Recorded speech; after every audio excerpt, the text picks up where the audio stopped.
Kaibos naman sa Alert Level 1 ang Lapu-Lapu City. Subli na ang makapahigayon ug mga relihiyosong kalihukan atol sa Semana Santa sama sa prosesyon. Ano ang detalye sa report ni Luan May Rondina.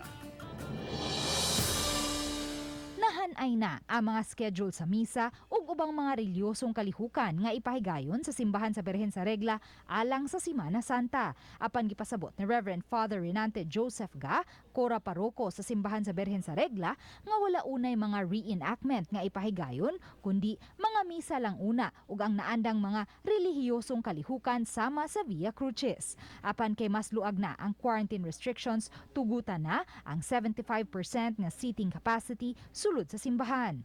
Like for example, ang usa ka pew diha sa simbahan before the pandemic mo occupy siya mga 7 or 8 persons. Karon nato rang gikuan gihapon nga mga 5, no? 5 ka mga tao depende po usahay sa mga kadagkoon. Karong tuiga, tugutan na usab ang pagpahigayon og foot procession. Apan adto lang kini musubay sa mas dagkong mga daan aron malikayan ang pagpunsisok sa mga tao.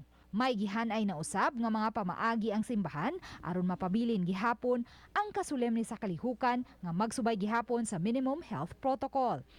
Gipasabot sa kadagkuan sa simbahan nga samtang niluag na kita sa mga quarantine restrictions, apan anaa pa gihapon kita sa pandemya.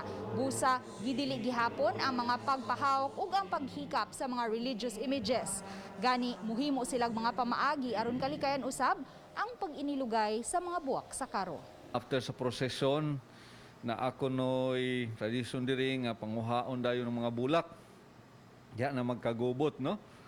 So atong gihangyo karon nga ang mga youth nga sila mang-distribute, no?